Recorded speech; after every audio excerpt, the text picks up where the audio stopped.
Smitty with the world's most dangerous man, Ken Shamrock. He takes on Kimbo Slice, June the 19th in St. Louis. Great to see you. How you doing? When I think about you, a tie into another fighter, one of the greats who's defied age and dodged father time is Hopkins. B-Hop. Yeah. Bernard Hopkins, who's a 50 plus like you. How have both of you managed to stay in this kind of condition for so many years at a high level? It's very difficult. How is it done? Well, and it's very simple. It's a lifestyle. And I think that that's not taken seriously enough with athletes. I think that we get into a fight, we have fun, and when the fight's over, we party for a month or however long before we start having to get back in the gym and get serious again. I believe the way you stay in this kind of a shape and be able to stay in shape and be able to fight this long, it has to be a lifestyle. It can't be something that you do because you're getting ready for a fight. It's got to be every single day. You get up, you take your vitamins, you go to the gym, you work out, you spend time with your family, and you live your life normal like that. It's a job. This is a 24/7 job. Yeah. And we have to take it like a lifestyle, like this is what we do for a living, this is our job, and that we have to go to work 9 to 5 every day, depending on what the schedules are going to be. And it doesn't stop when the fight's over. It's still a job. It's still a thing we have to do. And I believe 100% that if we seen more athletes do that and they would stay focused and do the things that they need to do to stay in shape year round, not just during fight time, that you would see guys going much deeper into their careers. Yeah, George Foreman did it, but what Hopkins has done is simply amazing. Have you met him? I have, yes. Yeah. What do you think of him? I love the guy. I'm a fan of his. I've always watched him fight. I'm a fan of boxing anyway, so I loved when we had the three-way Duran, Hagler, and Sugar Ray Leonard. I mean, I go way back, and I love boxing. I love the footwork. I love this fight right here because what it brings. It's an international fight, and you got two guys that represent the sport at a high level. These guys are classy individuals. And then to have them at this level fighting each other with the respect that they have towards one another, but they're going to go in and someone's going to knock somebody out, and someone's going to try to dance around and hit the other person and make them miss all the time. And I just love this fight, man. If you ain't watched it, man, you're going to miss it. Another fight I think where somebody's going to get knocked out is June the 19th in St. Louis when you take on Kimbo Slice, who's from my neck of the woods, Miami. He doesn't move as good as I do, but he punches pretty damn hard. Right. This was a fight that there's truly some bad blood because it was supposed to happen back in the day, I believe in 2008. Why didn't it happen, and is the bad blood for real? It is real.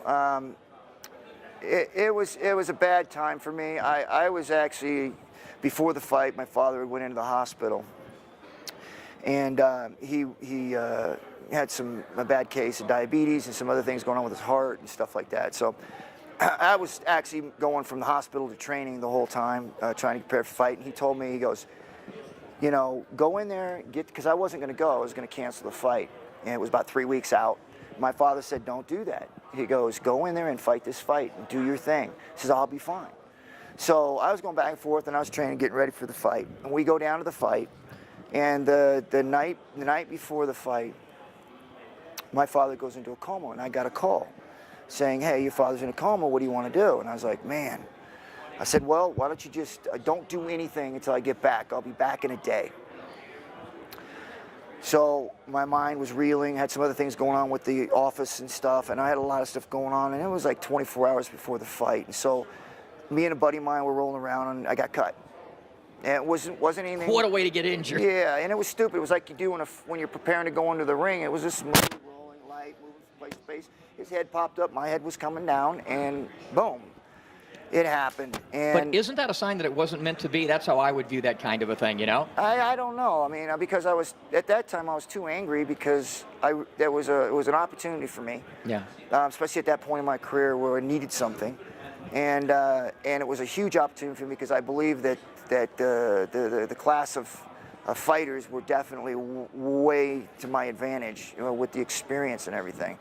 And then he gets upset by I think a no-name dude that was actually from Fort Myers. Seth Petrozelli. And what a big upset. That's a guy we put in there that was under our camp at the time. Right. And we thought we'd put on a good fight, but Kim would beat him and we'd get a rematch. Well, it didn't happen that way. Well, then they started screaming that I cut myself and I did this and I did that and calling me I was afraid, I was a chicken. I was like, so then I tried to get the fight after, a couple weeks later, and his camp wouldn't even talk to me about it. So I always told myself that if the opportunity arose and Kimbo ever came back into MMA, that I'd be standing there waiting for him. And So I'm here it is. standing here waiting for him. June 19th in St. Louis. What's going to happen in that fight? Well, I can say this. He's made mention that he's going to hurt me. And that he's going to break my jaw, he's going to break my ribs. And I'm okay with that. But I just want to make sure that he's okay with it and everybody out there is okay with it. That this isn't a fight that we're going to go in there and, you know, hug each other, at least not in the beginning. He's going to try to hurt me, so I'm going to hurt him. I'm going to hurt him. He's been boxing. I think he's had like 7 pro fights. Do you think that boxing experience will help him against you on the 19th? I think it hurts him. I think it hurts him because he focuses too much on it. This is MMA. It's not boxing. Boxing is a tremendous sport, and it's a great sport. And I believe that they're both 2 different venues. There's no way I could step in the ring, even at Mayweather's and Pacquiao's level and their weight. I could even contend with those guys. They would dance around me and punch me 10 ways to no way, and I wouldn't be able to stop it. Yeah. But you step into my world, in the MMA world, and that's my arena. And that's Kimbo. He wants to do the boxing part of it. That's fine. But you're stepping into my world. This is MMA. So look into that camera and tell the folks what's going to happen on June the 19th against Kimbo Slice. June 19th in St. Louis. Kimbo Slice is going to come in. He's going to throw the right. He's going to throw the left. Oh, there goes the takedown. Snap, crackle, and bye-bye, Kimbo. A couple of more minutes with the world's most dangerous man. They call me that with women. I'm considered one of the world's most dangerous men. Me, Don Johnson, and Bon Jovi, but that's a different episode.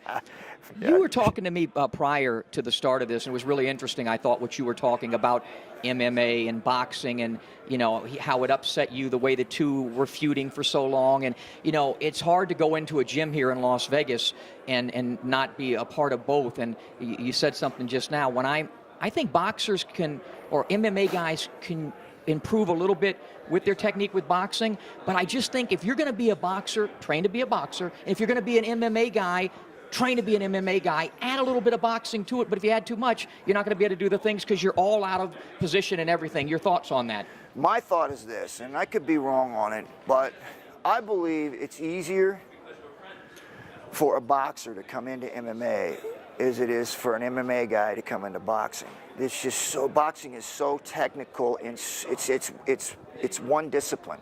And people work on it since they're 5 years old, all the way up with footwork, positioning, angles, quickness, all of that stuff. MMA, if you could bring a boxer into MMA, you teach him how to not get taken down. One thing, defend the takedown. And now when you're standing up, you're that good at boxing, if you could stop the takedown, that you could cause a whole lot of damage standing up because you're able to stop a shot. So it's a whole lot different than an MMA guy going to boxing, because now you got to learn footwork, because it's different in MMA with your footwork. You got to learn how to move and angles, because it's different in MMA. So you're learning and the combinations are different too. Even the stance. Everything. Yeah. So now you got to learn this whole new world, as opposed to a boxer who's going to come into MMA. You just got to learn not to get taken down. Learn to learn the defense to a takedown. Yeah, Muhammad Ali told me when I was a little boy, and we were talking about wrestling, because he loved Gorgeous George. He said, man, I could never beat a wrestler. And he actually went in there against Antonio Inoki back in the day, and Antonio kept kicking, and it really messed up Ali's legs. But yeah, they're 2 different disciplines. Obviously, you have excelled at one, a Hall of Famer. And I tell you what we're going to do, because we've never done a show with an MMA guy on In This Corner.